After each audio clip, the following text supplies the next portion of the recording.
మనం రాఖీలో ఎన్నో రకాల రాఖీలు చూసాము గానీ, సీడ్ రాఖీలని మాత్రం మనం ఎక్కడా చూడలేదు. కానీ ఇప్పుడు ఏపీలో అవే చాలా వైరల్ అవుతూ ఉన్నాయి. సీడ్ రాఖీలు అంటే ఇత్తులుంటాయి గదా! అలాంటి రాఖీలు. సో, అసలు ఎందుకు ఇంత వైరల్ చేస్తూ ఉన్నారు? మరి దీన్ని ఎలా చూడొచ్చు అనే విషయాలైతే తెలుసుకుందాం.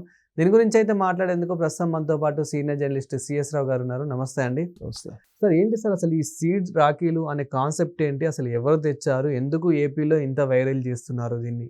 సో రాఖీ పండుగ అనగానే అన్నదమ్ములకి అక్కచెల్లెళ్ళు రాఖీ కడతారు. అవును.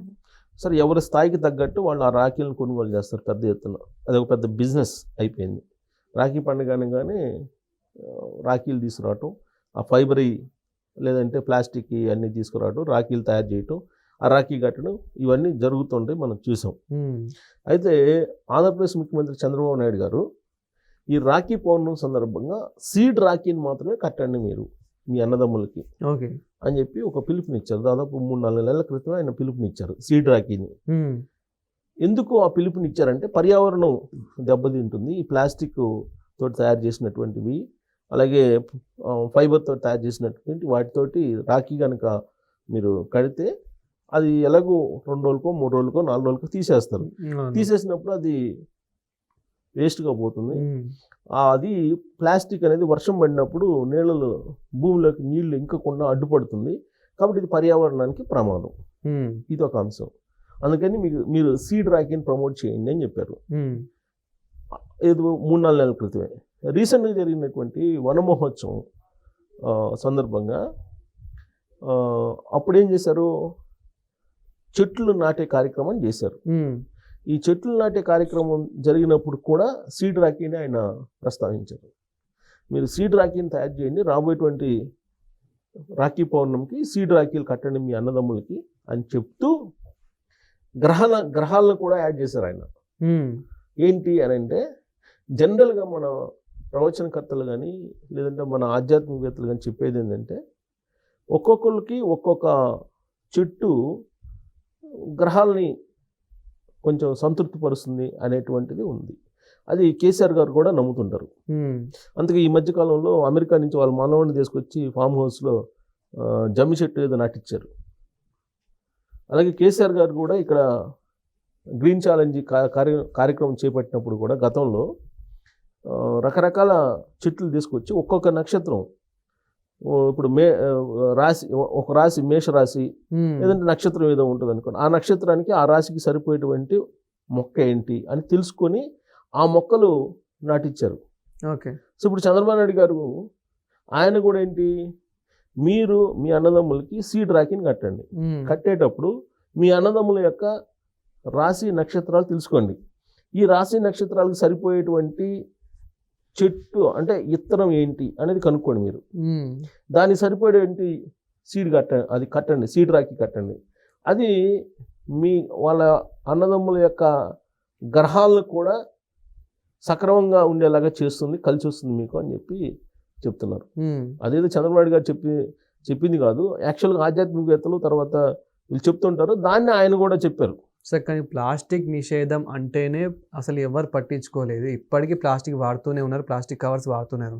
అలాంటిది ఈ రాఖీ విషయంలో ఎవరైనా పాటిస్తారంటారా? అందుకే అది పాటించరు కాబట్టే మీ గ్రహాలను యాడ్ చేశారు. ఓకే. ఇప్పుడు ఆధ్యాత్మిక కోణంలో నుంచి కనుక ప్రమోట్ చేస్తే మీకు రంగురాళ్ళు ఇస్తారంటేనే లక్షల రూపాయలు ఇచ్చి తీసుకొచ్చి పెట్టుకుంటున్నారా లేదా ఉంగరాలు?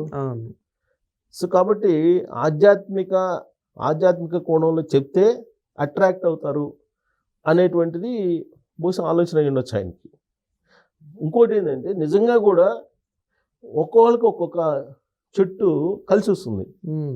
మీరు కొన్ని హౌసెస్లో చూస్తే కనుక కొంతమంది మల్లి చెట్టు వేయకూడదు, అది మనకు ప్రమాదం, కలిసి రాదు, మీరు మల్లి చెట్టు వేయద్దు అని చెప్తారు. కొంతమంది మీరు అరటి చెట్టు వేయద్దు, పెరట్లో మీరు అరటి చెట్టు నాటద్దు, మీకు కలిసి రాదు అని చెప్తారు కొంతమంది. ఇలా కొంతమందికి సెంటిమెంట్స్ ఉన్నాయి. ఈ సెంటిమెంట్లు ఎందుకు వచ్చినాయి అని అంటే ఇదే కారణం. ఇప్పుడు కొంతమంది ఒక్కొక్క చెట్టు నాటితే వాళ్ళకి కలిసి రాదు, లేదు ఇంకో నాటితే కలిసి వస్తుంది కొంతమందికి. ఓకే. ఇలాంటివి ఉన్నాయి. ఇప్పుడు ఎక్కడ దాకా ఎందుకు, మనం వేప చెట్టు ఉంది, వేప చెట్టుని కొట్టకూడదు అంటారు, కొట్టేయకూడదు వేప చెట్టుని అంటారు. ఎందుకు? ఆ దేవతలాగా పూజిస్తారు. ఇప్పుడు మన గ్రామాల్లో పోలేరమ్మ అని జాతరలు చేస్తుంటారు. పోలేరమ్మ అని వేప చెట్టు చుట్టూ చేస్తుంటారు. అలాగే జమ్మి వృక్షం ఉంది. జమ్మి వృక్షం అనేది విష్ణువుకు ప్రతిరూపంగా చూస్తూ ఉంటారు. రాగి చెట్టు ఉంది. రాగి చెట్టు విష్ణువుకు ప్రతిరూపంగా చూస్తూ ఉంటారు. శివుడికి ప్రతిరూపంగా ఉసిరు చెట్టుని చూస్తుంటారు. ఇట్లా ఒక్కొక్క చెట్టు ఒక్కొక్క దేవుణ్ణి గుర్తు చేసేలా ఉంటుంది. ఔదమ వృక్షం ఉంది. దత్తాత్రేయుడిని గుర్తు చేస్తుంది. ఔదమ వృక్షం కింద ఆయన ఉంటాడు, ఆయన మొదట్లో కూర్చొని ఉంటాడు అనేది నమ్మకం. సో కాబట్టి ఇంత ప్రాధాన్యత ఉంది కాబట్టి ఒక్కొక్క చెట్టుకి సీడ్ రాఖీ కడితే మీరు మీ అన్నదమ్ములకి మీ నక్షత్రాన్ని కనుక వాళ్ళు రాసి నక్షత్రం కనుక్కొని వాళ్ళకి ఏ చెట్టు సరిపోతుంది అనేది కనుక్కొని ఆ సీడ్ తోటి మీరు రాఖీ తయారు చేసి ఆ రాఖీని మీ అన్నదమ్ములకు కట్టండి రాఖీ పౌర్ణమి రోజు అని పిలుపునిచ్చాడు ఆయన. ఎందుకు? ఇప్పుడు ఇది ఓడదీస్తారు కదా, ఓడదీసి ఎక్కడో పడేస్తారు. ఆ సీడు మొలుస్తుంది, తీసుకెళ్ళి ఎక్కడ చెత్తలు వేస్తారు అనుకుందాం, అంతే కదా, డస్ట్బిన్ వేస్తారు. తీసుకెళ్ళి డస్ట్బిన్ వేసినప్పుడు ఆ డస్ట్బిన్ తీసుకెళ్ళి ఎక్కడ వేస్తారు. ఎక్కడ వేసినప్పుడు ఆ సీడ్ అయితే మొలుస్తుందిగా. అప్పుడు వీళ్ళకి గ్రహాలు అనుకూలిస్తాయి అనేటువంటిది కూడా ఆధ్యాత్మికంలో ఉంది. అది గుర్తు చేస్తున్నారు చంద్రబాబు నాయుడు గారు. ఇప్పుడు ఎక్కువగా మనం చూస్తే కనుక కాకి రెట్టల నుంచి ఏ చెట్లు మొలుస్తాయి ఎక్కువగా? వేప చెట్లు, తర్వాత రావి చెట్లు, ఇవన్నీ కాకి రెట్టల నుంచే వచ్చేది, సీడ్స్ నుంచి కాదు అసలు. అదే అవి తింటాయి. ఆ తిని కాకి రెట్టలు ఎక్కడ వేస్తాయి, ఆ కాకి రెట్టల నుంచి ఇవి మొలుస్తాయి. అలాగే ఇప్పుడు సీడ్ రాఖీ కడితే ఈ సీడ్ రాఖీలు తీసి ఎక్కడో పడేస్తే అవి ఎక్కడో మొలుస్తాయి, మొలకుండా ఉండవు, ఎక్కడో దగ్గర మొలుస్తాయి. అలా ఏర్పడ్డాయి కదా. ఇప్పుడు మనం అడవుల్లో కూడా ఈ మధ్యకాలంలో అడవులు ధ్వంసం అవుతున్నాయి అని చెప్పి హెలికాప్టర్లో సీడ్ విత్తనాలు చల్లుతున్నారు కదా అడవుల్లో కూడా. సో ఇప్పుడు మనకేంటి, పర్యావరణం కాలుష్యం అయిపోతుంది, పర్యావరణ సమతుల్యం దెబ్బతింటుంది, గ్రీనరీ అనేది లేకుండా పోయింది. దాంతో కార్బన్ డైఆక్సైడ్ ఎక్కువవుతుంది, ఆక్సిజన్ తగ్గిపోతుంది, అంతిమంగా జబ్బులు వస్తున్నాయి జనాలకి. సో పర్యావరణ సమతుల్యం కోసం గ్రీనరీ అనేది కావాలి, అన్ని రకాల చెట్లు కావాలి. కాబట్టి ఈ సీడ్ రాఖీ అనేది ప్రమోట్ చేస్తే కనుక రకరకాలు, ఒకటి కాదు రకరకాలు, అంటే మీ గ్రహాలు ఒక్కో రకంగా ఉంటాయి కదా, రాసులు ఒక్కో రకంగా ఉంటాయి కదా, గ్రహగమనం ఒక్కో రకంగా ఉంటుంది కదా, దానికి సరిపడేలాగా ఏ చెట్టు నాటితే మీకు కలిసి వస్తుంది అనేది వాళ్ళు కనుక్కొని ఆ సీడ్ కనుక నాటిస్తే మీకు కలిసి వస్తుంది, పర్యావరణానికి కలిసి వస్తుంది. అంటే ప్రకృతితో మీరు మీ గ్రహాలు ప్రకృతితో సమంగా పనిచేస్తాయి అనేటువంటిది ఆధ్యాత్మికమైనటువంటి ఒక అభిప్రాయం. దాన్ని ప్రజలకు చెప్పి రాఖీ సందర్భంగా మీరు ఆ ప్లాస్టిక్ అవి కాకుండా పిచ్చి అవి కాకుండా అవి కనుక చేస్తే పర్యావరణానికి దెబ్బతింటుంది కాబట్టి మీరు ఇది చేస్తే మీకు కలిసి వస్తుంది, స్వామి కార్యం స్వకార్యం రెండు కలిసి వస్తాయని చెప్పి ఆయన ప్రమోట్ చేస్తున్నారు. కొంతమంది అట్రాక్ట్ అయ్యారు. లేడీస్ అయితే డాక్టర్ వాళ్ళు సీడ్ రాఖీలు తయారు చేసి అక్కడ మీకు ప్రమోట్ చేస్తున్నారు. సీడ్ రాఖీలు అమ్ముతున్నారు. మీకు ఏ సీడ్ రాఖీ కావాలి అనేది చూసి అమ్ముతున్నారు, అమ్మి వాళ్ళకి ఇస్తున్నారు. సో కాబట్టి ఇదంతా కూడా ఏంటంటే ఎందుకు చేస్తున్నారంటే, మీకు ఇప్పుడు మనం పిల్లలు అన్నం తినకపోతే అదిగో చందమామ అని చూపిస్తారు. చందమామ రావే జాబిలు రావే అని పాట పాడుతుంటారు.